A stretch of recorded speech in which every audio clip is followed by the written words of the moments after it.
दोस्तों, आज इस वीडियो में आपको ऐसी बातें पता चलेंगी जो आपके जीवन को बदल कर रख देगी। आप, मैं, सभी लोग रात्रि को भोजन करके तुरंत सो जाते हैं। हम अपना मुख्य भोजन रात को ही करते हैं। रात को ठूस ठूस के हम भोजन खाते हैं और फिर सो जाते हैं। लेकिन मैं आपको बता दूं कि हमारे शरीर में 80% बीमारियां इसी वजह से होती है। आप खुद अपनी बीमारियों को आमंत्रित करते हैं और रात को पेट भरकर खाना खाते हैं। यह तो बीमारियों के लिए सोने पर सुहागा हो जाता है। इसलिए आज हम जानेंगे, यदि हम 1 महीने खाली पेट सो जाते हैं तो इससे हमारे शरीर में क्या चमत्कार होंगे। आपकी 80% बीमारियां खत्म हो जाएंगी। आप डरो मत, क्योंकि मैं आपको भूखा सोने के लिए नहीं कह रहा हूं। बस सोते समय आपका पेट खाली हो जाना चाहिए। आप इस कहानी को अंत तक जरूर देखना, क्योंकि अगर आपने यह वीडियो अधूरा छोड़ दिया तो आज आप एक ऐसी जानकारी से वंचित हो जाएंगे जो आपके पूरे जीवन को बदल सकती थी, जो आपको 80% बीमारियों से दूर रख सकती थी। तो दोस्तों, बिना किसी देरी किए शुरू करते हैं। एक बार एक गुरु, जो कि आयुर्वेद के बड़े ही ज्ञाता थे, वह अपने शिष्य को उपदेश दे रहे थे। अब आपको तो पता ही है कि पहले प्राचीन समय में किताबें नहीं हुआ करती थी। गुरु अपने सभी शिष्यों को बिना किताब के ही ज्ञान दिया करते थे, और वह ज्ञान आज हमें किताब में भी नहीं मिलती। ऐसे में वह गुरु उन सभी शिष्यों को कह रहे थे कि बच्चों, क्या आप सभी लोगों को पता है कि हम लंबे समय तक स्वस्थ कैसे रह सकते हैं? तो उनके शिष्य ने कहा कि गुरुदेव, हमें पता नहीं है, लेकिन आप हमें इसके बारे में विस्तार से बताइए। तब गुरु ने कहा कि एक छोटा सा नियम है जो कि हमें अनेकों बीमारियों से दूर रखता है और हमें लंबे समय तक जवान रखता है। जो भी व्यक्ति इस नियम का पालन करता है वह वृद्धावस्था में भी युवा दिखाई पड़ता है। उसके चेहरे पर तेज रहता है, उसकी त्वचा में एक चमक रहती है, वह हर समय ऊर्जा से भरपूर रहता है। और जो व्यक्ति इस नियम का पालन नहीं करता तो भरी जवानी में ही वृद्ध दिखाई देने लगता है। उसके बाल सफेद हो जाते हैं, चेहरों पर झुर्रियां पड़ जाती है, त्वचा रूखी रूखी हो जाती है और वह हमेशा थका थका महसूस करता है। इसलिए आज जो मैं तुम्हें नियम बताने वाला हूं उसे तुम बड़े ही ध्यान से सुनना, क्योंकि यह एक छोटा सा नियम आपके पूरे जीवन को बदल सकता है। तभी एक शिष्य ने कहा कि गुरुदेव, क्या वह नियम सरल है? क्या उस नियम को हम सभी आसानी से अपना सकते हैं? शिष्य की बात सुनकर गुरु मुस्कुराए और बोले, हाँ, यह बहुत सरल है और इसे हर व्यक्ति अपना सकता है। तुम भी अपना सकते हो। यह नियम बहुत आसान है, बस तुम्हें इसका ठीक से पालन करना आना चाहिए। तभी शिष्य बोला कि गुरुदेव, लेकिन वह नियम क्या है? तब गुरु ने बताया कि वह नियम है कि हमें रात में भूखा सोना चाहिए। गुरु की बात सुनकर शिष्य घबरा गया और गुरु से बोला कि गुरुदेव, यह आप क्या कह रहे हैं? भूखा सोना है तो मुझसे इस नियम का पालन नहीं होगा। गुरुदेव, देखो, मैं तो भूखा नहीं सो सकता। शिष्य की बात सुनकर गुरु फिर मुस्कुराए और बोले, पहले तुम मेरी पूरी बात तो सुनो। तुम इस पूरे नियम के बारे में तो समझो। मैं तुम्हें यह थोड़ी कह रहा हूं कि तुम सुबह भोजन करो, उसके बाद भोजन ही ना करो और रात को भूखे सोने जाओ। फिर गुरु ने सभी शिष्यों से कहा, अब आप सभी लोग मेरी बात को ध्यान से सुनना। और फिर गुरु ने बताना शुरू किया कि अब तक आपने अपने जीवन शैली में जो भी बदलाव किए हैं, जिन नियमों का पालन किया है, उन सभी में से जो आज का नियम है वह महत्वपूर्ण है। यह आपको बहुत अधिक लाभ देगा। यह नियम कोई कठिन नियम नहीं है, आप सरलता से इसका पालन कर सकते हैं। इसके लिए सबसे पहले आपको इस बारे में पता होना चाहिए कि हमारे शरीर में एक प्राण शक्ति होती है जो हमारे सभी कार्यों को संपादित करती है। जैसे कि जब हम भोजन करते हैं तो वह प्राण शक्ति हमारे भोजन को पचाने में लग जाती है। हम कोई दिमाग का कार्य कर रहे होते हैं तो उस समय वह प्राण शक्ति उस दिमागी कार्य को ठीक तरीके से संचालित करने में लग जाती है। जब हम दौड़ रहे होते हैं तो दौड़ते समय भी हमारी जो प्राण शक्ति है वह कार्य करती है। वह प्राण शक्ति हमारे शरीर की हर कार्य को संपादित करती है। लेकिन यहाँ पर समझने वाली एक बात यह है कि प्राण शक्ति केवल एक समय में एक ही कार्य कर सकती है। अगर आप भोजन करते हैं और भोजन करने के तुरंत बाद अगर आप कुछ गहरी सोच में पड़ जाते हैं तो आपके पाचन तंत्र पर इसका प्रभाव पड़ेगा, क्योंकि जो प्राण शक्ति है वह पूरे तरीके से पाचन पर लगी ही नहीं पाती है। उसे तो आपने बांट दिया है। प्राण शक्ति का काम था कि जो भोजन आपने खाया है वह उसको पचाए, लेकिन आप तो गहरी सोच में डूब गए और प्राण शक्ति को एक नया काम मिल गया। अगर आप भोजन करने के बाद कोई शारीरिक परिश्रम करना शुरू कर देते हैं या फिर तेज तेज चलना शुरू कर देते हैं तो यह भी ठीक नहीं है, क्योंकि प्राण शक्ति जो पूरी तरह से पाचन पर लगी रहती है वह आपके तेज चलने पर खर्च हो रही है। इसलिए आपको भोजन करने के बाद बहुत तेज नहीं चलना है, नहीं तो आपकी प्राण शक्ति आपकी तेज चलने की तरफ आकर्षित हो जाएगी। इसलिए आपको भोजन करने के बाद धीरे धीरे ही टहलना है। उसके बाद गुरु ने उन शिष्यों को कहा, यह तो तुम्हें समझ में आ ही गया होगा कि प्राण शक्ति एक समय में एक ही कार्य कर सकती है, लेकिन जब आप देर रात में भोजन करते हैं, देर से आप खाना खाते हैं, तो पता है क्या होता है? इससे हमारे शरीर पर 3 प्रभाव पड़ते हैं। अब आप सभी इन 3 प्रभाव को ठीक से समझो। पहले प्रभाव जो हमारे शरीर पर पड़ता है वह यह है कि जो आपकी जठराग्नि होती है वह सूर्य के साथ काम करती है, यानी कि जैसे जैसे सूर्य का उदय होता है तो आपकी जो पाचन अग्नि है वह बढ़नी शुरू हो जाती है। दोपहर में वह बढ़ जाती है और संध्या काल में वह थोड़ी मंद पड़ जाती है। इसलिए संध्या काल में हल्का भोजन करें और यही ठीक रहता है। और आपको यह भी ध्यान रखना होता है कि आपको शाम का भोजन सूर्य अस्त होने के पहले ही कर लेना है। अगर सूर्य अस्त हो गया तो आपकी जो जठराग्नि है वह बिल्कुल कम हो जाएगी और उस मंद जठराग्नि में जब आप भोजन करते हैं तो भोजन ठीक से नहीं पचता है। अगर आपने सात्विक भोजन भी किया होगा तो वो भी नहीं पचता है, क्योंकि उस समय जठराग्नि बंद थी, इसलिए भोजन ठीक से नहीं पचता है और वह शरीर में लंबे समय तक पड़ा रहता है, ज्यादा समय तक रुका रहता है। इसी वजह से वहां पर सड़न पैदा होने लगती है और वही सड़न हमारे लिए विषाक्तता का कारण बनती है, जहर का कारण बनती है, आपके शरीर के लिए हानिकारक होती है। इसलिए आपको समझना है कि अगर आप सूर्यास्त होने के पहले भोजन करते हैं तो जठराग्नि प्रदीप रहती है और भोजन ठीक से पचता है। दूसरा प्रभाव जो आपके शरीर पर पड़ता है वह यह है कि रात्रि के समय जो आपकी प्राण शक्ति है वह हीलिंग में लगनी चाहिए, यानी कि जो शरीर में मरम्मत होनी चाहिए। शरीर में जो टूट फूट होती है उसकी मरम्मत में वह प्राण शक्ति लगनी चाहिए। लेकिन अक्सर लोग क्या करते हैं, भोजन करते हैं और सो जाते हैं, जो कि बहुत गलत है। क्योंकि मैंने आपको पहले बताया कि प्राण शक्ति एक समय में एक ही कार्य करती है, लेकिन जब आप खाना खाकर तुरंत सो जाते हैं तो आपकी प्राण शक्ति पूरी तरह भोजन को पचाने में लगी रहती है और इसीलिए से हीलिंग का जो कार्य है वह नहीं कर पाती है, शरीर की मरम्मत नहीं कर पाती है। और जब वह प्रक्रिया निरंतर चलती रहती है, यानी कि आप खाते हैं और सो जाते हैं, तो बहुत सारी बीमारियां शुरू होने लग जाती है, क्योंकि आपके शरीर की मरम्मत हो ही नहीं पाती। आपकी प्राण शक्ति ठीक से अपना कार्य नहीं कर पाती है, वह हीलिंग की मरम्मत का कार्य नहीं कर पाती और इसी वजह से अनेक बीमारियां पैदा हो जाती हैं। तो इस तरह प्रभाव जो हमारे शरीर पर पड़ता है वह यह है कि जब आप भोजन करने के तुरंत बाद सोने चले जाते हैं तो आपका दिमाग कहता है कि मुझे तो नींद चाहिए और आपका शरीर भी यही कहता है कि मुझे तो नींद चाहिए। लेकिन आपका पाचन तंत्र क्या कहता है कि अभी मैं सक्रिय हूं, मुझे तुमने काम दिया है, अब इस काम को मुझे करना है। तो आप भी जागते रहोगे तभी तो मैं अपना काम ठीक से कर पाऊंगा। यानी कि 2 विरोधाभास स्थितियां पैदा हो जाती हैं। दिमाग की तरफ से तो सो जाओ और पेट की तरफ से जागो। ऐसी स्थिति में नींद गहरी नहीं हो पाती है और गहरी नींद ना होने के कारण शरीर को आराम भी नहीं मिल पाता है।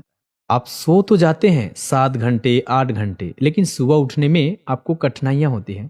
आप दिन भर वह ऊर्जा महसूस भी नहीं कर पाते और ऐसा इसलिए होता है क्योंकि रात भर प्राण शक्ति ठीक से शरीर की मरम्मत हीलिंग का काम नहीं कर पाई। आपकी जठराग्नि, आपकी प्राण शक्ति पूरी तरह से पाचन तंत्र पर केंद्रित रही। उसने पूरी रात भोजन को पचाने में ही अपना समय दिया और फिर जैसे सुबह उड़ते हैं तो उड़ते ही फिर कुछ खा लेते हैं और इसी वजह से बार बार खाने से हमारे प्राण शक्ति पूरी तरह से पाचन पर ही लगी रहती है और शरीर के दूसरे कार्य मंद पड़े रहते हैं, जो कि शरीर के लिए बहुत जरूरी थे। यह 3 प्रभाव है जो हमारे शरीर पर पड़ते हैं। अगर आप सूर्य अस्त होने के बाद भोजन करते हैं और भारी भोजन खाते हैं, तो इससे आपकी पाचन प्रणाली पूरी तरह से बिगड़ जाती है, खत्म हो जाती है, और आप फिर इसे ठीक करने के लिए चूरन लेते हैं, अनेक प्रकार के तरीके अपनाते हैं, तब भी जाकर ठीक नहीं हो पाती है। लेकिन जो स्वाभाविक प्रणाली है उस पर तो आप ध्यान ही नहीं देते हैं। ऐसा स्वाभाविक प्रणाली जो परमात्मा ने आपको दी है, जिससे आपका शरीर खुद ही खुद को साफ कर लेता है, खुद ही खुद की बीमारियों को ठीक कर लेता है। फिर गुरु सभी शिष्यों से कहते हैं कि अब मेरी बात को ध्यान से सुनो। प्राण शक्ति अपने आप ठीक करेगा, लेकिन उसके लिए तुम्हें क्या करना है, इस बात को समझो। इसके लिए आपको 7 बजे से पहले अपना आहार लेना है। अगर आप 7 बजे से पहले भोजन कर लेते हैं, उसके बाद आप 9-10 बजे तक सोने चले जाते हैं, तो आपके पास लगभग 3 घंटे का समय होता है। और यह 3 घंटे का जो समय होता है, और इसमें जो भी आपने हल्का फुल्का भोजन किया है वह आपके पेट से नीचे उतरना शुरू हो जाता है और उसका अर्धपाचन हो जाता है, यानी कि पाचन का कार्य समाप्त हो जाता है। उसके बाद आप सो जाते हैं। तो सोने के बाद 1 बजे तक तो आपका भोजन ठीक से पच जाता है। तो आपका आधा भोजन 10 बजे पच गया और जो बचा है वह रात्रि के 1 बजे तक पच गया। और 1 बजे के बाद जो आपकी प्राण शक्ति है वह मरम्मत का कार्य करेगी, वह हीलिंग का कार्य करने लग जाएगी। फिर गुरु उन शिष्यों से कहते हैं कि आपकी प्राण शक्ति अपने कार्य को ठीक तरीके से करे, उसके लिए अब 2 तरीकों से भूखा रह सकते हैं। मैं आपको उपवास करने के लिए नहीं बोल रहा हूं, क्योंकि उपवास करना सबके लिए संभव नहीं है। जो मैं आपको बता रहा हूं इसको कहा जाता है अर्ध उपवास। इसे प्रातःकालीन उपवास भी कहते हैं। इसमें आपको उपवास करना है। उपवास आपको 16 घंटे का करना है और इसकी शुरुआत आप ऐसे कर सकते हैं कि आपने जो भोजन किया था 7 बजे, उसके बाद अगले दिन आप 7 बजे ही भोजन करें, क्योंकि जब आप 7 बजे भोजन कर लेते हैं तो वह भोजन आपका रात्रि में 1 बजे तक पच जाता है। उसके बाद आपके शरीर के पास लगभग 6 घंटे होते हैं और इस 6 घंटे में ही प्राण शक्ति शरीर की मरम्मत का कार्य करती है। आप शाम को 7 बजे भोजन करें और उसके बाद सुबह 7 बजे भोजन करें। यह नियम हर कोई अपना सकता है, यह बिल्कुल सरल है। लेकिन अगर आप रात को 8 या फिर 10 बजे भोजन करते हैं तो आप अपने इस नियम को बदलें और 7 बजे भोजन खाना शुरू करें, क्योंकि यह छोटा सा नियम आपके जीवन में बड़ा बदलाव करेगा। दूसरी सारी चीज बाद में, पहले अपने शरीर के स्वाभाविक प्रणाली को ठीक करना है। अगर आपको इस नियम से और भी ज्यादा फायदा लेना है तो आप शाम को 7 बजे भोजन कीजिए और उसके बाद सुबह 11 बजे भोजन करिए।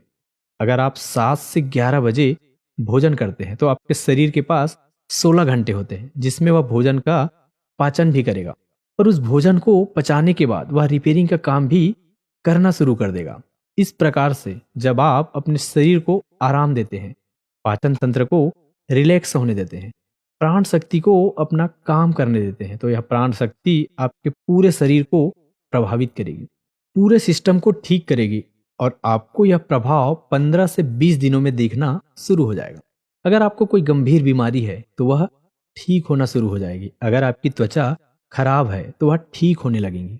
आपकी त्वचा ग्लो करेगी। अगर आपके बाल बहुत ज्यादा झड़ते हैं तो आपके बाल भी मजबूत होंगे और आपके बाल सफेद हो चुके हैं तो वो भी धीरे धीरे काले होने शुरू हो जाएंगे। अगर आप बहुत थका थका महसूस करते हैं तो आप और जवान महसूस करने लगेंगे। अगर आपको कोई मानसिक समस्या है, चिंता है, तनाव है, तो आपकी चिंता और तनाव भी दूर हो जाएगा। विद्यार्थी पढ़ते तो हैं लेकिन उनको याद नहीं रहता है, तो उन्हें भी पढ़ी हुई चीज याद रहने लगेगी। आपको पता है कि हमें कोई चीज याद क्यों नहीं रहती है? क्योंकि हमारा दिमाग रिलैक्स नहीं रह पाता है, क्योंकि हमारे प्राण शक्ति पूरी तरह हमारे भोजन को पचाने में ही लगी रहती है और वह दिमाग की तरफ जा ही नहीं पाती है। लेकिन आप इस नियम का पालन करेंगे तो आपकी एकाग्रता बढ़ जाएगी, दिमाग और भी अच्छे से कार्य करना शुरू कर देगा। अगर आप 10 घंटे का उपवास रखते हैं तो आपके शरीर का फैट कम होगा। अगर आप वजन बढ़ाना भी चाहते हैं तो आपका वजन भी बढ़ेगा, लेकिन जो एक्स्ट्रा फैट होता है वह कम हो जाएगा, क्योंकि मोटापा अनेक बीमारियों को जन्म देता है। यह नियम आपके लिए हर प्रकार से उपयोगी है। तभी गुरु की बात सुनकर उनमें से एक शिष्य खड़ा हुआ और उनसे बोला कि गुरुदेव, मेरे मन में 2 प्रश्न उठ रहे हैं, कृपया करके आप उनका भी जवाब दीजिए। गुरु ने कहा कि पूछो बेटा, तुम्हारा क्या प्रश्न है। शिष्य ने कहा, गुरुदेव, अगर हम शाम को 7 बजे भोजन करते हैं तो उसके बाद हम 10 बजे तक सोने जाते हैं, तो अगर हमें भूख लगे तो हम क्या करें। शिष्य की बात सुनकर गुरु ने कहा कि बेटा, इसके लिए तुम्हें सबसे पहले यह समझना होगा कि हमारे शरीर की प्रत्येक कोशिका का एक सिस्टम होता है। वह बाहर से कैलोरी लेती है, जो हम भोजन खाते हैं उसमें वह ऊर्जा का निर्माण करती है और उसी से हमारा शरीर भी चलता है। लेकिन अगर कोशिकाओं को निरंतर बाहर से आहार मिलता रहता है तो उसी से वह निरंतर ऊर्जा बनाती रहती है। लेकिन जब आप कुछ समय तक भोजन नहीं करते हैं और बाहर से कोशिकाओं को ऊर्जा मिलना बंद हो जाती है, तो ऐसी स्थिति में कोशिकाएं अपने अंदर जो वेस्ट मटेरियल पड़ा रहता है उससे ही, चाहे वह गलत तरीके का प्रोटीन ही क्यों ना हो, कोई बैक्टीरिया ही क्यों ना पड़ा हो, वह उनका अवशोषण करके ऊर्जा का निर्माण करना शुरू कर देते हैं। इस स्थिति में कोशिकाओं का सफाई होना शुरू हो जाता है और इस प्रक्रिया को ऑटोफेजी कहते हैं। और इस प्रक्रिया में यह होता है कि जो कोशिकाओं के अंदर एक संरचना होती है जिसे लाइजोसोम कहा जाता है। लाइजोसोम के अंदर कुछ एंजाइम होते हैं और यह जो एंजाइम, जो वेस्ट मटेरियल कोशिका के अंदर है, उसका पाचन करके उस ऊर्जा का निर्माण करना शुरू कर देता है। यानी कि आपकी कोशिकाएं जब उसे बाहर से ऊर्जा नहीं मिलती है तो वह अपने अंदर के वेस्ट मटेरियल को इकट्ठा करके उसी से ऊर्जा बनाती है। और इसी तरीके से हमारे शरीर की डिटॉक्स प्रणाली भी शुरू हो जाती है। और यह डिटॉक्स प्रणाली आप कुछ खाकर या कोई भी औषधि लेकर शुरू नहीं कर सकते। यह डिटॉक्स प्रणाली जो है एक ही तरीके से शुरू हो सकती है, और यह है कि जब आपको समय तक आहार नहीं लेते हैं। दिन में पूर्ण उपवास करना लोगों के लिए संभव नहीं होता है, कठिन पड़ता है, लेकिन आप इस नियम में अधिकतर समय सो ही रहे होते हैं। तो अगर आप 16 घंटे का नियम अपनाते हैं, शाम को 7 बजे भोजन करके अगले दिन 7 बजे या फिर हो सके तो 11 बजे भोजन करते हैं, तो इससे भी आपको कोई कठिनाई नहीं होगी। इस समय भी आप अधिकतर समय सो ही रहे होते हैं और उसके बाद आप अपने सुबह के नियम और प्रक्रिया में लगे रहते हैं, जिससे समय निकल जाता है और आपको भूख का एहसास नहीं होता। फिर गुरु ने शिष्य से कहा कि बेटा, अगर आपको 7 बजे खाना खाने के बाद भी भूख लगती है तो आप उस समय नारियल पानी ले सकते हैं, क्योंकि यह आपकी डिटॉक्स प्रणाली में कोई बाधा नहीं बनता। इसके साथ आप एक कार्य और कर सकते हैं जिससे कि आपकी भूख पर प्रभाव भी पड़ेगा और जो आपकी डिटॉक्स प्रणाली है वह भी बेहतर तरीके से काम करने लगेगी। इसके लिए आपको सोने से पहले त्रिफला चूर्ण का प्रयोग करना है। जब आप सोने जाएं तो उससे पहले आधा छोटा चम्मच या फिर 1 छोटा चम्मच सामान्य जल के साथ इसे लें। जब हम त्रिफला चूर्ण लेकर सोते हैं तो इससे डिटॉक्स प्रणाली और भी बेहतर तरीके से कार्य करने लग जाती है। जिनका मल बहुत ज्यादा रुकता है उनके लिए यह वरदान है। इसके बाद वह गुरु मौन हो जाते हैं और वह सभी शिष्य उन गुरु का धन्यवाद करते हुए अपनी अपनी कुटिया की तरफ प्रस्थान कर जाते हैं। दोस्तों, यह वीडियो आपको कैसा लगा कमेंट करके जरूर बताएं।